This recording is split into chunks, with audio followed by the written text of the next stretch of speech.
que é? Isso é o volume. Esse aqui é mais prático, mas só desse jeito. Deixa eu tirar aqui. Fala alguma coisa aí. Eu vou colocar para o senhor um instante. Luci, pode falar com o presidente, por gentileza? Estou te ouvindo. Vamos ver se melhora o volume aqui. Vamos lá. Pode falar. Pode falar com o presidente. Agora estou te ouvindo bem. Água do senhor. Bem. O volume está bem. Bom dia. Tem que ligar, Zé. Tudo bem, Dade? Esse negócio aqui está caindo. É por isso que eu... O problema do defeito na minha orelha é que a bichinha está torta. Esse aqui é melhor. Esse aqui. Eu sou decide. Se quiser, esse aqui é mais fácil. Porque a idade vai chegando, a orelha vai caindo. Bom dia. Bom dia. Vou fazer uma plástica aqui. E aí? Essa aqui tá boa. Tá bom?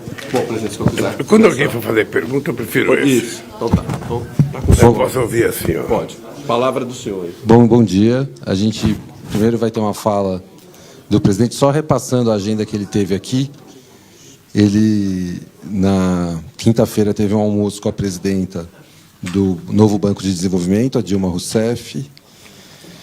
Teve um encontro com o presidente da África do Sul, um encontro com o presidente de Cuba, com o primeiro-ministro do Haiti, com o presidente da COP28 nos Emirados Árabes Unidos, discursou no evento ali na Torre Eiffel, participou do jantar da Cúpula por um Novo Pacto Financeiro Global, foi um jantar de trabalho na quinta-feira.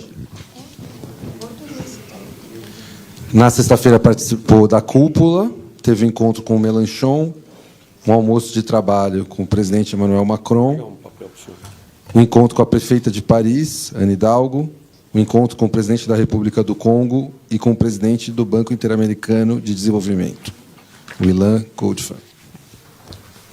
Presidente, com a palavra. Bem, primeiro, bom dia. Bom dia ao companheiro Haddad, ao companheiro Aldo, aos companheiros da imprensa brasileira, aos nossos embaixadores. Bem, eu penso que nós conseguimos ontem, ou melhor, nessa semana, cumprir duas agendas que se fazia necessário na agenda do Brasil. A primeira com a Itália, quando nós tivemos encontro com o presidente da Itália, com a prefeita, o prefeito de Roma e com a primeira-ministra Jordana, no momento em que a relação... Bom dia, Mauro. Quem chega atrasado não merece nem cumprimento para você. Mas era uma agenda que se fazia necessário porque havia mais de 6 anos que o Brasil não tinha relação com a Itália, que ninguém do Brasil vinha à Itália e que ninguém da Itália ia ao Brasil. Era uma certa perplexidade, sobretudo porque a Itália é um país que tem, só naturalizados, nós temos 600 mil italianos e tem mais de 30 milhões de descendentes de italianos no Brasil. É inexplicável que o Brasil passe tanto tempo sem conversar com a Itália e que a Itália passe tanto tempo sem conversar com o Brasil. Então foi uma agenda necessária e muito produtiva para os futuros passos do Brasil na relação com a Itália. Eu convidei o presidente Mattarella para ir ao Brasil, convidei a ministra Giovanna para ir ao Brasil, e eu espero que ele se dirija ao Brasil, porque faz muito tempo que não vai um dirigente italiano ao Brasil, muito tempo. E eu fiz questão de dizer para eles que era necessário alguém ir ao Brasil para ter um contato com a maior cidade italiana depois de Roma e depois da própria Itália, ou seja, o Brasil.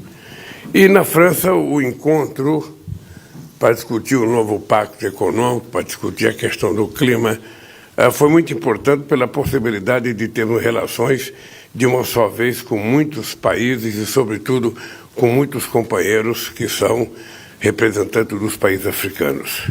Eu tive várias bilaterais, marcamos vários encontros, todos os países africanos muito desejosos da volta do Brasil à África, da volta dos convênios com a África, da volta dos investimentos do Brasil, de financiamento da engenharia brasileira para fazer obras na África. E eu acho que foi uma reunião extraordinária, porque fazia muito tempo também que eu não encontrava com muitos presidentes. Alguns eu nem conhecia, outros eu já conhecia, porque, embora eu tenha deixado a presidência, muitos continuaram na presidência. E depois o almoço com o presidente Macron, que foi um almoço importante, porque nós colocamos a nossa pauta em dias, ou seja, nós levantamos todos os problemas que nós tínhamos que levantar, e o problema mais sério tudo é o acordo União Europeia-Mercosul, no qual a França tem um papel importante, e nesse momento há um início de contrariedade da França com relação ao acordo. Nós conversamos com o presidente Macron, ele nos disse que a gente pode discutir, que não tem tema proibido para discutir, nós sabemos qual é o tema dele, ele sabe qual é o nosso tema, da mesma forma que ele tem que resguardar os interesses agrícolas dele, nós temos que resguardar os interesses, sabe, das nossas pequenas e médias empresas, com a não aceitação, sabe, das compras governamentais. E nós ficamos de responder a carta adicional que a União Europeia mandou, e eu penso que até o final do ano a gente tem uma decisão sobre o assunto. Eu espero que tenhamos capacidade e sabedoria de fazer esse assunto, porque é importante para a União Europeia, é importante para o Mercosul e é importante para o encontro que vai ter agora em julho da CELAC, que são todos os países da América Latina, com todos os países da União Europeia, para a gente estabelecer uma nova rodada de conversação para ver se a gente aproxima, sabe, de um acordo também na CELAC. Bem, fora disso, nós tivemos encontros com empresários que tinham interesse de investir no Brasil, aqui na França, sobretudo na área de defesa, por isso que estava presente o ministro José Múcio, por isso que estava presente o brigadeiro Damasceno e por isso que estava presente o almirante Olsen, que nós estamos discutindo a nossa parceria estratégica na questão do submarino nuclear. Também tivemos conversas com Haiti, que é uma coisa mais triste, sabe, um país abandonado à própria sorte, um país dominado pelas gangues, ou seja, aonde já não tem mais eleições há algum tempo, e tivemos uma boa reunião com o primeiro-ministro. É o tipo daquela reunião que você fica constrangido, porque o mundo deveria ter uma preocupação com Haiti. O mundo deveria assumir um pouco mais de responsabilidade. O Brasil passou 13 anos lá. 13 anos. O único país que colocou dinheiro vivo lá foi o Brasil, 40 milhões de dólares. O único país que fez um hospital lá, sabe, foi o Brasil e Cuba, em parceria. Nós fizemos uma grande UPA lá no Haiti, mas os restantes dos países que ficaram de dar contribuição não deram, e sem contribuição, e sem ajuda financeira, e sem também ajuda para preparar um policiamento para o Haiti, porque no Haiti ninguém quer governar, porque as gangues não deixam ninguém governar. As gangues tomaram conta, sabe, da capital, e tomaram conta de alguns bairros, e tem muita dificuldade de se fazer política no Haiti, porque é o enfrentamento direto com as gangues. Eu conversei com o presidente Macron sobre a necessidade de alguém puxar uma pauta e colocar o Haiti, sabe, no centro da discussão. Eu pretendo levar essa discussão do Haiti para o G20, eu pretendo levar para os BRICS, ou seja, porque o Haiti não pode ficar à própria sorte, ou seja, esse país ele paga o preço de ser o primeiro país a conquistar a independência. Ele paga o preço de ser o primeiro país em que os negros se libertaram, ou seja, o Haiti não consegue andar. Quando eu estava na presidência da outra vez, a gente tinha começado a discutir a necessidade de fazer uma pequena hidrelétrica no Haiti que poderia suprir as necessidades energéticas do Haiti. Sabe? O Brasil deu os 40 milhões de dólares, mas ninguém mais deu dinheiro. Então, o projeto não andou e ficou paralisado. Bem, depois de uma conversa com a presidenta Dilma, que está uma banqueira muito importante, representando os BRICS, ou seja, achei muito importante. A Dilma está bem moralmente, está bem pessoalmente, está bem de alma, de coração, de cabeça, bem profissionalmente. E depois tivemos uma conversa com o Lian, com o nosso presidente do BID. Ou seja, um brasileiro que está lá presidindo uma instituição que tem ajudado muito a América Latina e a América do Sul, e o Haddad teve uma conversa mais prolongada com ele, tentando mostrar para ele as necessidades que o Brasil tem de construir projetos interessantes, sobretudo na questão da transição energética, para que a gente possa receber os investimentos necessários para garantir a matriz energética mais limpa do planeta, né? Eu tenho muito orgulho, e vocês viram que eu falei com muito orgulho, que da energia elétrica brasileira, 87% da energia é limpa e renovável, e da matriz total da energia brasileira, 50% é limpo, conta 15% do mundo. Significa que o mundo tem que fazer muito para chegar perto do Brasil no que se trata de energia limpa e renovável. E nós agora, no mês de julho, vamos apresentar um projeto em que vai acontecer muita, mas muita coisa nessa questão da produção de energia eólica, de energia solar, de energia de hidrogênio verde, porque o Brasil vai ser, certamente, um exportador de hidrogênio para algumas partes do mundo. Bem, vocês sabem que no Brasil as coisas estão andando bem. O Haddad está muito entusiasmado porque, com todas as conversas que ele está tendo no Congresso Nacional, ele está certo que a gente vai aprovar a reforma tributária, sabe, com muito sinal de que será a primeira reforma tributária em tempo de democracia. Presta atenção, a última foi em 1964. A gente tinha tido um golpe nesse país. Então, fazer reforma agrária, fazer reforma tributária com golpe é muito fácil. Agora, fazer ela discutindo democraticamente num Congresso onde nós não temos maioria, significa que você tem que ter habilidade para construir essa maioria, e o Haddad tem sido um mestre nisso, junto com o Jacques Wagner, junto com o Guimarães, junto com o Randolph, na articulação com o Congresso Nacional. Eu estou voltando para o Brasil hoje, descanso amanhã, depois nós temos Letícia, na Colômbia, no encontro com um cientista para discutir a questão da Amazônia.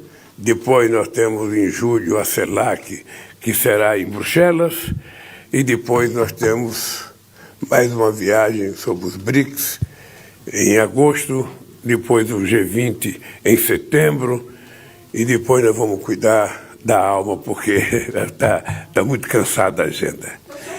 Dito isso, hein? Quem quiser fazer pergunta ao companheiro Cristiano, sabe? Mas, como você já fez a pergunta,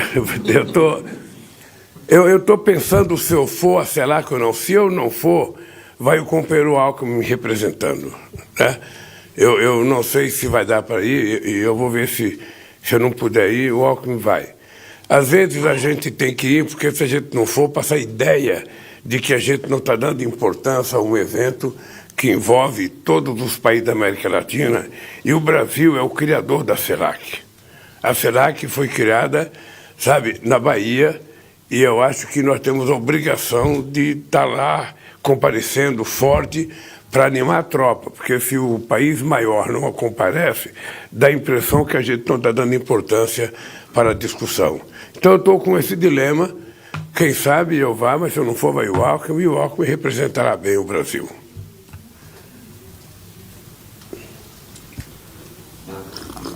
A gente vai distribuindo o microfone aqui, conforme os pedidos. Ô, Décio, não tem um microfone na mão, não, para você coordenar isso? Vou pegar um aqui. Tem que ter um microfone para você coordenar, cara. Bom dia. Bom dia, presidente. Marcos Uchoa, aqui da TV Brasil. Gostaria de começar, o senhor comentou do Haiti, e em relação ao Haiti, que é a pobreza do Haiti, o drama do Haiti, eu noto que essa questão do dinheiro que o senhor citou no Haiti, mas ela permeia o acordo com a União Europeia e permeia muito o encontro aqui de Paris em relação a esse novo pacto, né? Estamos falando de dinheiro. que é uma cobrança que o senhor tem feito já há muito tempo, desde os 100 bilhões de dólares que estão se falando há muito tempo e que não vem. Concretamente, no momento em que a guerra da Ucrânia está sugando grande parte do dinheiro desse mundo mais rico, o senhor enxergou efetivamente, mais concretamente, uma maneira de que esse dinheiro vai sair para a questão do meio ambiente e para outras questões também? Olha, o Brasil tem cobrado isso em todos os fóruns que nós temos participado.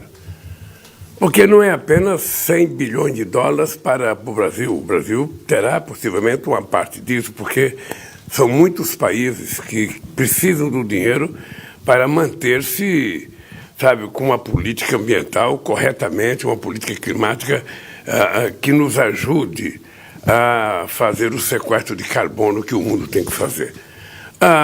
Do ponto de vista do Brasil, eu tenho cobrado e tenho exigido mais. Eu tenho exigido que a gente tenha uma governança global mais representativa.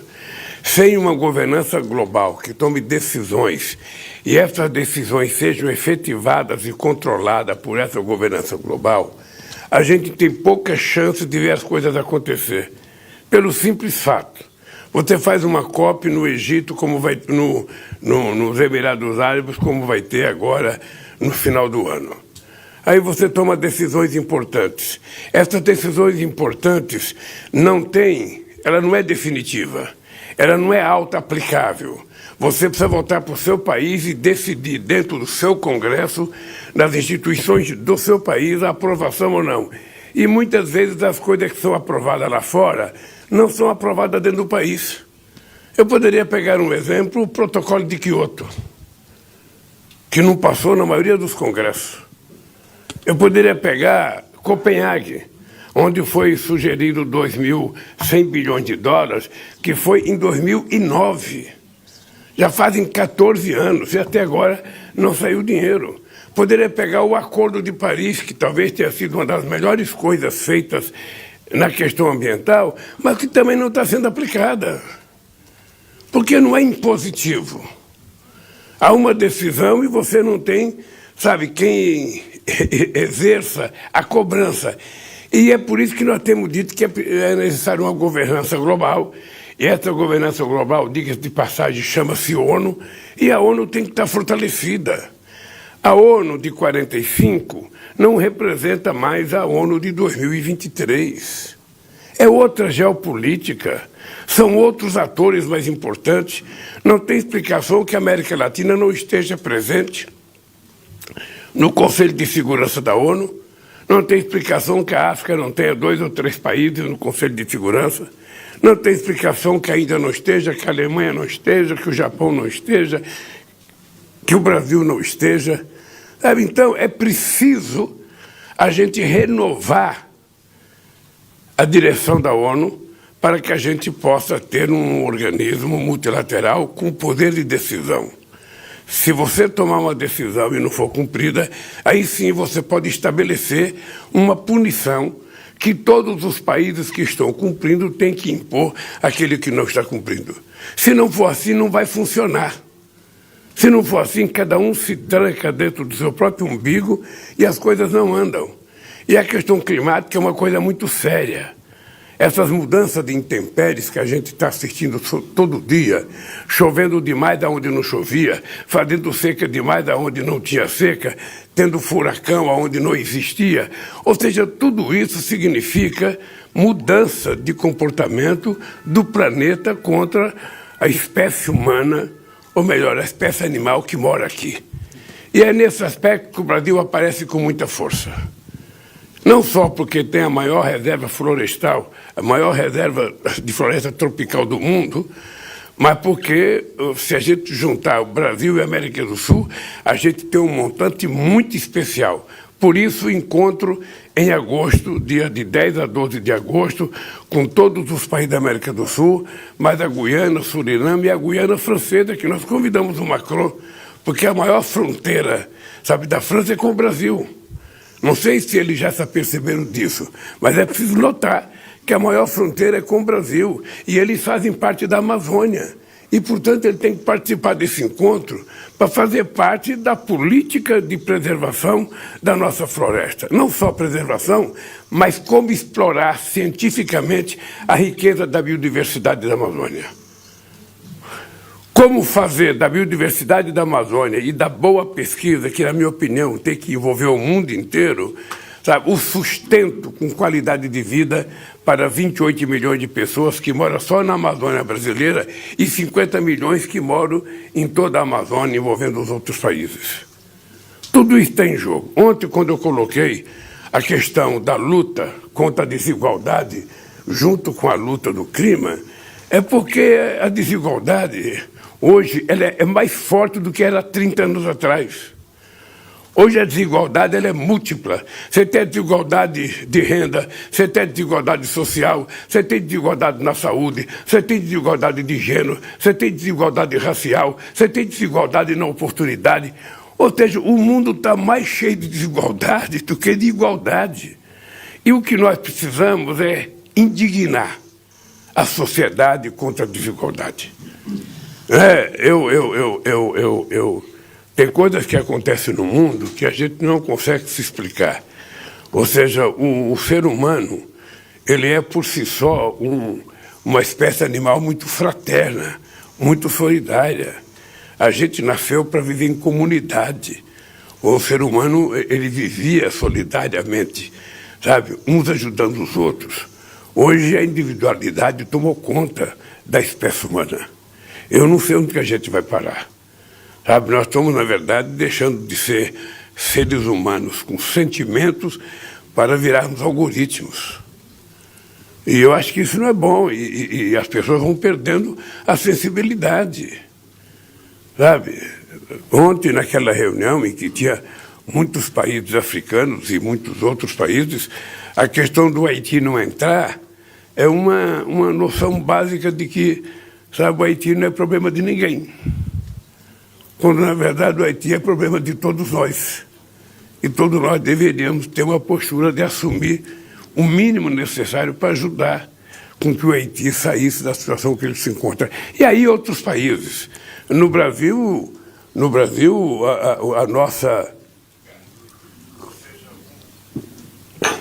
a nossa penalidade é que a gente vai ter que refazer o que a gente já tinha feito. Ou seja, vocês sabem que em 2012 a ONU anunciou o Brasil fora do mapa da fome. Em 2023 a gente tem 33 milhões de brasileiros no mapa da fome outra vez. Nós vamos ter que fazer, 14 anos depois, aquilo que nós já tínhamos feito. Então é por isso que eu fiz o discurso colocando a igualdade, sabe, que é uma postura muito forte do Papa Francisco, sabe, e que é minha também, porque eu acho que se a gente não tiver capacidade de mobilizar a humanidade contra a desigualdade, nós seremos todos derrotados. Presidente, Sônia Blota, TV Bandeirantes. Pertinho, tá bom agora? Presidente Sônia Blota, TV Bandeirantes, prazer estar aqui. Presidente, o senhor falou sobre acordo Mercosul-União Europeia, que é uma vontade do senhor, né, um acordo que há 24 anos não sai do papel.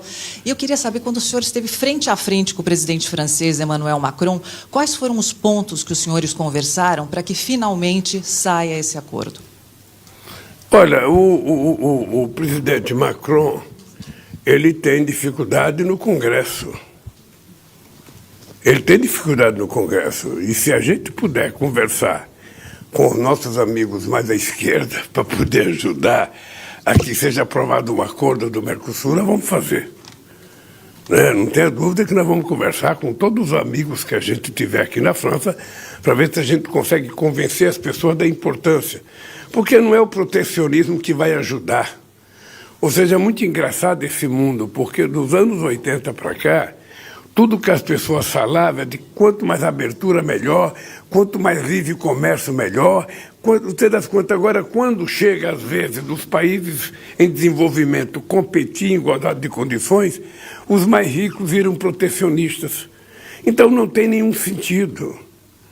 Quanto mais livre for o comércio entre nós, desde que cada um garanta aquilo que é considerado essencial, Eu acho normal que a França tente defender a sua agricultura. Acho normal. Pode ser um ponto de mais dificuldade de inflexão. Mas é normal que eles também compreendam que o Brasil não pode abrir mão das compras governamentais. Porque se eu destacar para eles as compras governamentais, a possibilidade de fortalecer a indústria nacional chega a zero. A possibilidade de você permitir que pequenos e médios empresários possam produzir para o Estado comprar chega a zero. Então não é possível. Mas o fato de ter 2 pontos, que são 2 pontos nervosos, e 2 pontos considerados essenciais por 2 lados, olha, a gente pode não fazer acordo com esse, mas vamos melhorar outras coisas. Como eu sou um ser humano que acredito muito na capacidade de negociação, eu acredito que toda vez que 2 seres humanos sentam em torno de uma mesa, por mais divergência que existam, é possível que a gente termine com um acordo. É assim que é a lei da natureza, e é isso que nós vamos conseguir fazer. Nós precisamos fazer o acordo com a União Europeia. E a União Europeia precisa fazer o acordo com o Mercosul, com a América do Sul e com a América Latina. Porque a União Europeia não pode ficar, sabe, sendo a fatia de mortadela entre a nova Guerra Fria, entre Estados Unidos e China. Tá? Então é importante lembrar que nós precisamos da União Europeia e a União Europeia precisa muito de nós. Portanto, é importante que, sabe, a gente coloque um pouco da arrogância de lado e a gente tente colocar o bom senso para a gente negociar. Isso vale para nós e vale para eles. Bonjour Monsieur le Président. Lisa Villy de...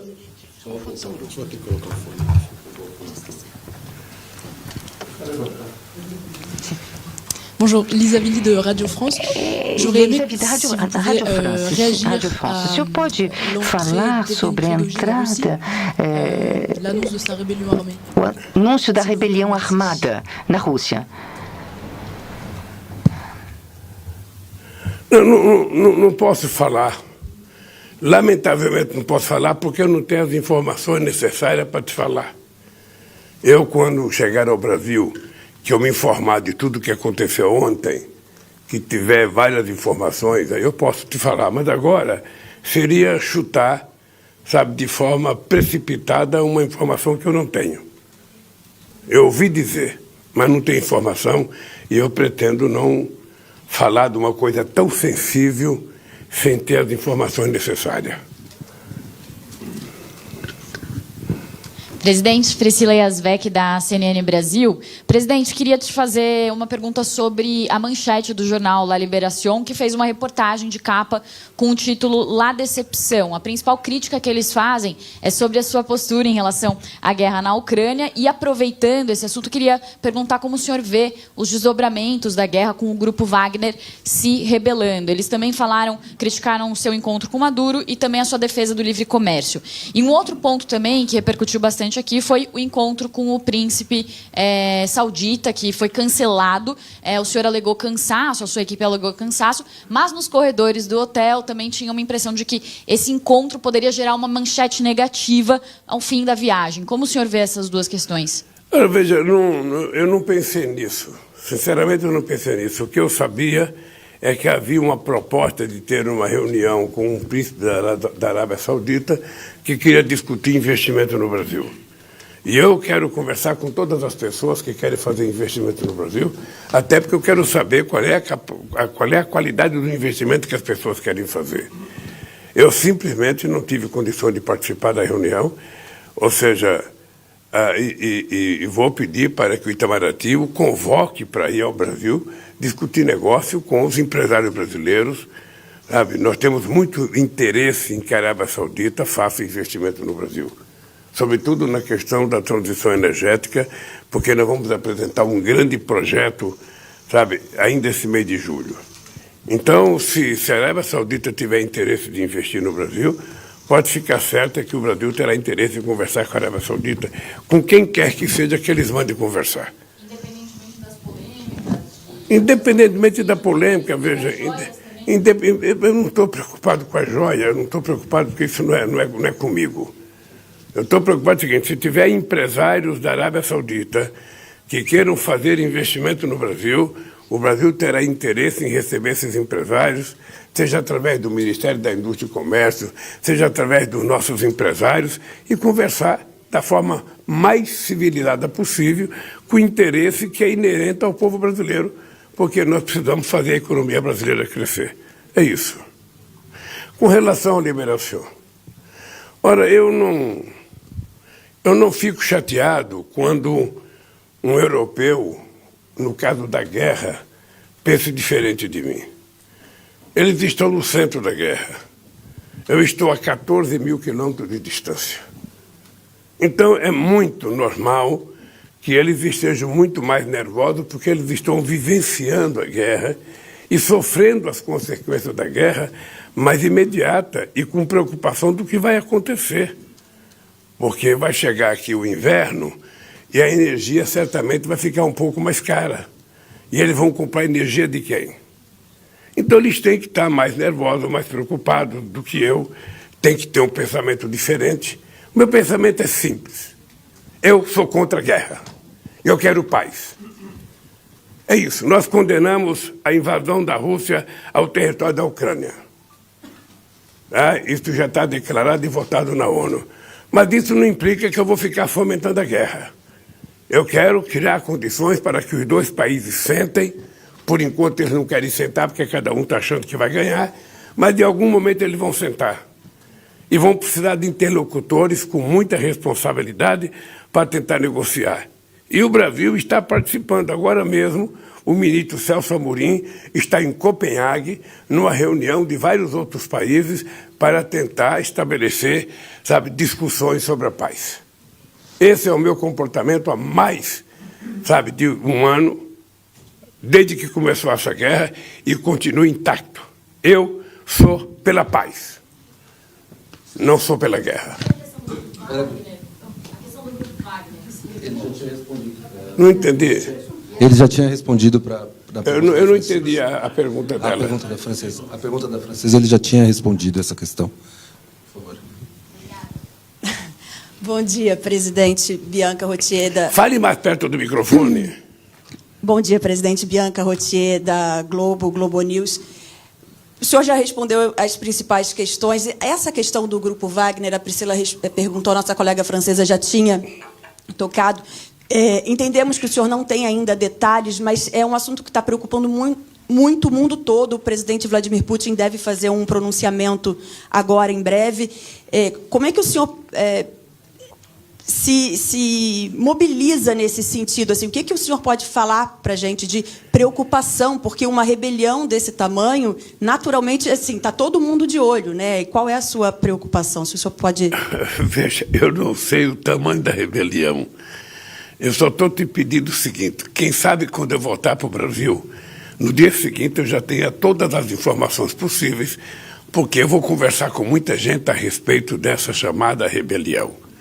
Aí você pede para alguém da Globo News, lá no Brasil, me telefonar, que aí eu saberei responder com muito mais tranquilidade esse assunto. Eu só não posso comentar uma coisa que eu não li, que eu não conheço. Então, seria precipitado da minha parte fazer juízo de valores sobre qualquer assunto.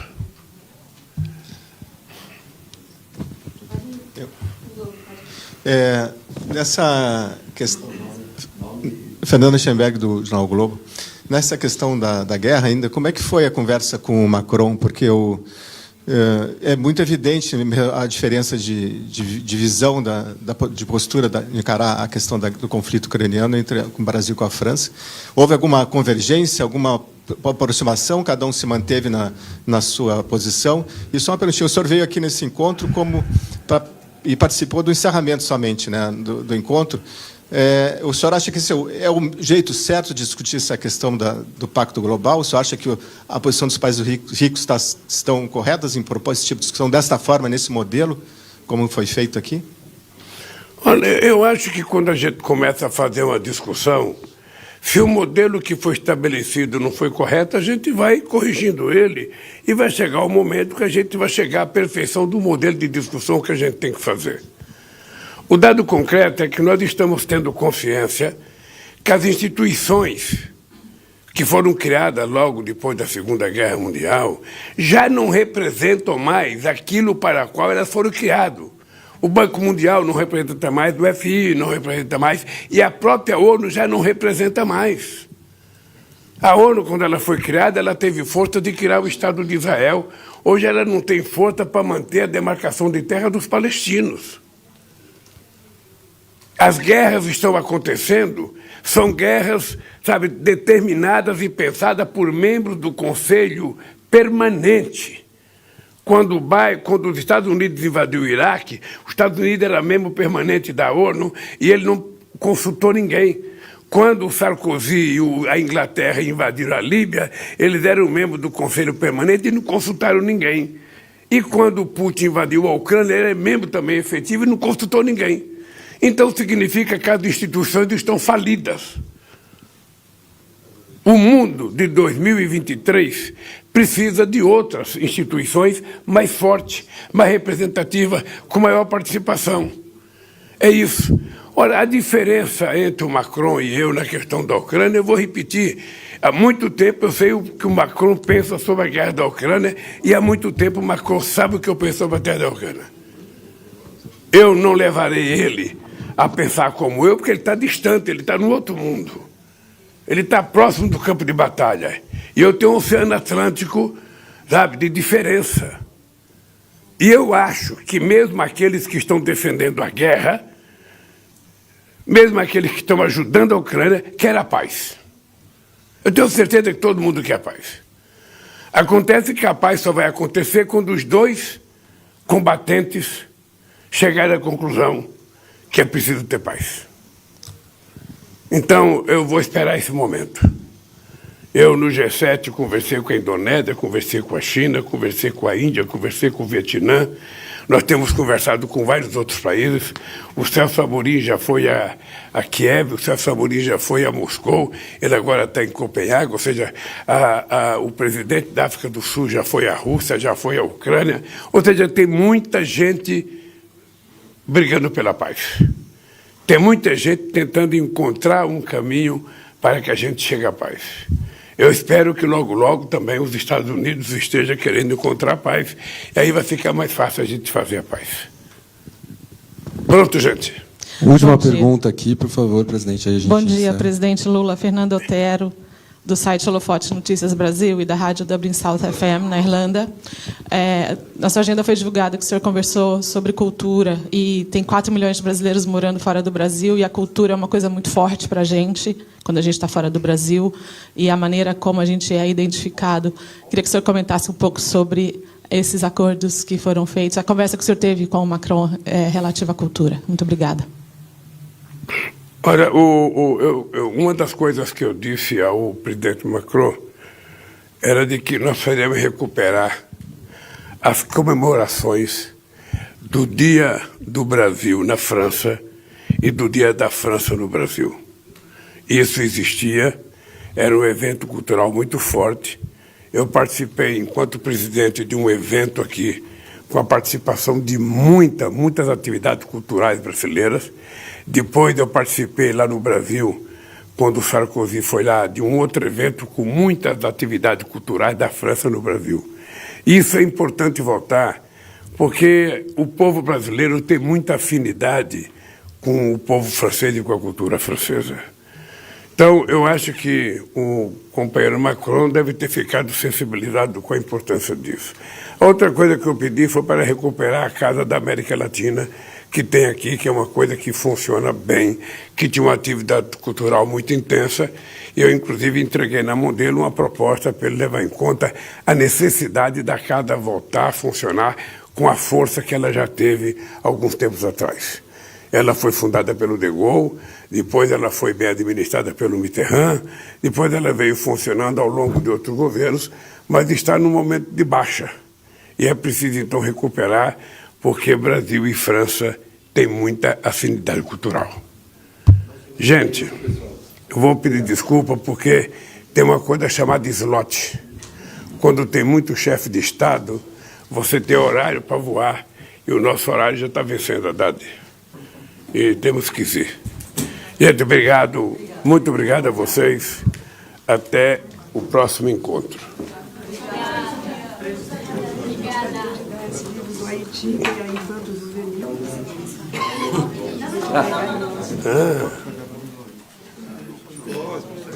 Obrigado, querido. Eu faço aqui, te mando. Tá bom. Vai lá fazer uma foto. O fotógrafo está acabando. Vira aqui. Viajei por toda a Europa. Olha aqui, ó.